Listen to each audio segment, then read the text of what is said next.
WTIM. Tim Zalback here in the information station of WTIM. Thanks so much for joining us this morning for our second interview of the day. And I'm happily joined by Julie Bly with the American Red Cross. How are you today, Julie? I'm good.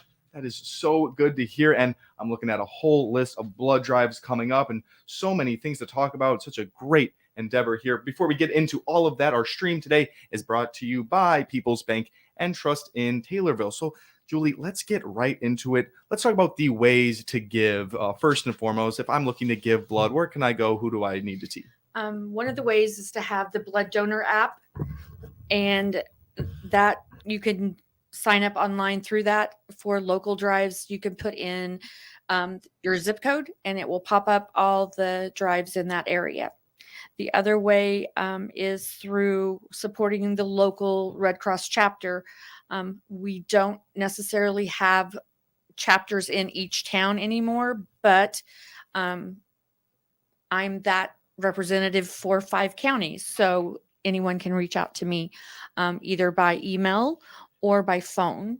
I'm happy to, answer any questions that I can. Wow. So Julie Bly staying very busy, doing 5 counties, being the head of that. So what is the ways people are calling and signing up? Sounds very easy to sign up and donate. Can you explain that process a little bit? So like on the 15th of this month, we have a blood drive at the Taylorville Fire Department. Davis Memorial Church is co-sponsoring that. So Rhonda is doing signups through the church or at the fire. They're doing signups at the fire station. You can go online to redcrossblood.org and it will give you the option of locating a drive, and you just put in the zip code and then for Taylorville, and then it should populate that drive. And then you can click that and it will let you actually add an appointment. Sounds easy enough. And is this a brand new way of doing things? Has it made things easier? You can either do it that way or like I said, download the blood donor app. And that way you can track your collections. You have your donor card right at your fingertips, and you can schedule your appointments at any time. So yeah, the app is fairly, I don't want to say new, but it's more accessible. It's really cutting out just all the stops when wanting to sign up and do such a noble thing of donating blood. And it's really cool. You get to track all of your history and see all the future events that you can donate blood to. One of the things with the donor app, so my last donation, I gave platelets and plasma, and they notify me by email where my donation went. American Red Cross is a national organization, so my blood went to 2 portions of it went to Missouri. One went to the Children's Hospital and the other to Barnes. And then one of the smaller community hospitals in Southern Illinois. So they sent my blood to where it needed to go, and they let me know that. So I got notified who, I helped 3 people. So that was really interesting. How cool is that to be able to, see where your blood is going and who you're actually helping? I feel like so many times you donate blood, you're doing a good thing. You don't know exactly where that's going, of course. It's such a great way to get people coming back too, I feel like. Yeah. And we have, that you mentioned that, we have an app that's called Book Now that we use at these drives, and it's to help rebook donors to come to the next drive that's 56 days out, or if they're doing Power Reds, it's double that. So it's 112 days out, but we can book that in advance, and then they get notifications as to when those appointments are. Oh, makes it just really easy on giving blood. And that's what we need right now. Right now, there is a need for blood. Why is blood needed so much right now? Everyone's traveling. You're going to have accidents. People are having surgeries. There's cancer patients, burn patients, all those patients, those don't go away. They're there every single day. One trauma patient can use up to 100 pints of blood. So, and a lot of times when people donate, they do it because someone they knew needed blood at one time. That's one of my reasons that I give. So that you got to make it personal sometimes. There's that constant need for blood in terms of, like you said, surgeries and cancer and all those things. But it speeds up during the summertime, as many things do, just because there's more activity outside. Like you said, I would never even think about that. But of course, there's going to be more need for it, most things when summertime comes around. We just talked about food pantries, and food pantries are low as of now. And the blood drives are needing donations as well during this time. So does it kind of level off after summertime? Do you see that trend kind of happen? Not really. Summer is the most critical time, I would say, and then around the holidays. But there's always a shortage and critical need for O positive and O negative because those are universal for donors. Anyone can pretty much receive those. Right now it's hard to get donors because everyone's traveling, taking those vacations. There's sports activities, there's travel leagues for youth. There's all these activities going on, and people just don't always find the time to get out there and give. Yeah, and that it's going to be exacerbated. That you said there's always a shortage. There's always a need for blood, and not that there may be a shortage, but there's always people that are going to need blood, and you can never have enough, right? I mean, you got to be prepared. Yeah. So, like right now, the critical need is, like I said, that O positive, O negative. So O positive and O negative. I wish I knew my blood type off the top of my head. That would be something good to know. Do a lot of people know their blood types? Donate blood, you'll find out your Donate blood blood type. and I'll find out. That is a great plug right there for me to go donate some blood. And if you don't know your blood type, you can go donate blood. It's an easy way to find out. This is just a question I had. It doesn't cost anything to donate blood. No, Okay, no, great. it does not. Oh, awesome. And then some of the local ones that are happening real soon here. You said we're going to have one in Taylorville? Taylorville at the fire department on June 15th, and it will be from 1 to 5. Beautiful. Really, that's really great. And is that inside a one of those traveling? No, we do not have the blood mobiles anymore. We do all of our drives inside. So it will actually be inside the fire department in their training room. That sounds good. I always see those blood. You call it a blood mobile. I've never heard it called that before. And I would have those on my campus of my college. I'd see all those around. It's a good way of a traveling blood donation. But I can also see how that would be a little bit strange sometimes. It's a little harder. The setup was a little different, Sure. And we have just not saying they don't use them, but our area doesn't use them because it was hard to keep a driver. The upkeep, you would schedule a drive and then it would break down. Yeah. So then you had to cancel. So it was just easier to get away from that. Right. You're not helping anybody if the bloodmobile can't even get there in the first place. Exactly. So, that makes a lot of sense. But we're about a minute away from our first break here. Can you lead the listeners with where you can be contacted, the proper websites? So my contact is my email is Julie, Julie .bly, BLY @redcross.org. Perfect.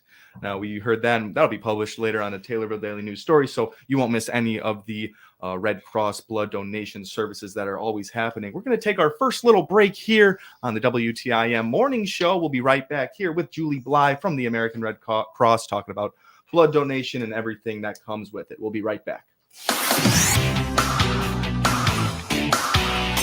WTIM.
WTIM. Tim Zalabak back here in the WTIM information station. I'm joined by Julie Bly from the American Red Cross. We've talked all about blood donation and all the great things that it's bringing to our community locally and nationally.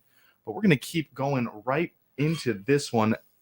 Julie, why do people say they don't want to donate blood? The main reason I hear from donors that they haven't donated before is that they were never asked. They weren't asked to come to a blood drive.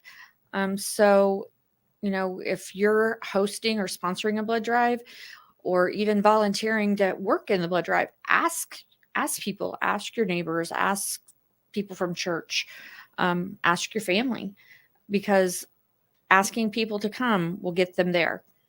Yeah, most definitely. I think about my own personal experience, and no one has asked me to donate blood, and for that reason, I never have went to donate blood, even though they can make it very easy with the blood mobiles and such. But if you don't have a personal reason to go donate, there's really no reason for you to go. So now that I've went out and I've donated the blood, and I want to know where my blood is going, is it going to be close to home? What's the process there, and how do I know the right people are getting it? So once we do a blood drive and the blood's collected, it gets sent. Here it goes to St. Louis to be processed. They do all kinds of testing, not only to find out your blood type, but they dig into the different strains, I guess, that you carry, antigens that you have. And so they try to match the donor with that perfect patient. So if that patient happens to be in California, then we send the blood to California. If they are right here in Taylorville and there's that need, then it would stay here. But a lot of times people say, well, does it stay locally? I can't guarantee that because they send it where it is needed. Right. And we're really looking at almost like a perfect blood donation program right now. I mean, probably years of just the technology that wasn't there. Now we're able to see who needs the blood, and if we have it on hand, that's such a great thing. It's probably saving a lot of lives, I assume. And with that, for donors or promotions for donors, I heard you brought up a little something about that. What are some of those promotions? So June 1st through 30th, the promotion is if you come in to donate, you get a $10 e-gift card that comes to your email, and then you're automatically entered into a drawing for a home backyard theater night. So that's pretty cool. That is really cool. How long have you guys been doing these promotions for donors for? We basically almost every month there's some type of promotion, and then sometimes we have shirts. Last month we had Snoopy shirts at the beginning of the month, and then closer to Memorial Day we switched to beach towels. Oh, so perfect. Yeah, pretty nice. Yeah, absolutely. And have you seen an uptick in donors just in the past recently, we'll say 6 months? Has there been more donors, less? Has it stayed around the same? There's been less. Wow. We are really struggling with our drives to get people in there. We have that online system of signing up, and that's kind of how we track the numbers for those drives, and we're seeing less donors. And I cannot stress enough how important it is that people get out and donate. It takes literally start to finish, once you're on the table, 10 minutes. And if you do that online registration, there's a thing that's called Rapid Pass that you can do the morning of the drive, and you bypass all that paperwork that they want you to sit there and read through. You literally do it online. So start to finish, you can be done max 20 minutes. I feel like people might not know how quick it could be. They also have no idea how the automation with the app has made it even so much easier. Yeah. So if you were, locked in with the app, it would really only be a 10-minute process. Ordeal. Yeah, if people really knew that, you'd probably see that uptick that you would need to see, I would assume. Made it about as easy as possible for people that would be apprehensive, yes, or people that don't want to wait in any lines. I mean, it's as easy as possible right now. A lot of times people are scared that they're going to get sick, sure, or they're going to pass out. If they do certain things like they eat a balanced supper the night before and a balanced breakfast the morning of. They drink lots of fluid. They get a good night's rest. Things should go pretty smoothly. If they're scared of needles, let the staff know that. They're going to work with them. They're going to get someone there to like distract them while they're getting the needles put in their arm. So yeah, we try to accommodate every possible scenario. Right. I think about just basic things like what if I am scared of needles or I don't want to see blood? Like just that little thing right there could be the deterring factor for someone not coming in. A lot of times. So we have about 1 minute left here. Can we go through the contact information and any last words that you had? So my email is julie.bly@redcross.org. And then my cell number is 217-663-4343. Awesome. You heard that from Julie Bly there. And they're in a blood drought right now. If you want to donate, if you can donate, it would be much appreciated by the Red Cross and Julie Bly. She's heading 5 counties, she says, of blood work and blood drives here. So this is going to be a great initiative, and I hope you guys get the donations that you need. Mm-hmm. So thanks so much for coming on today, Miss Bly. That was Julie Bly from the American Red Cross.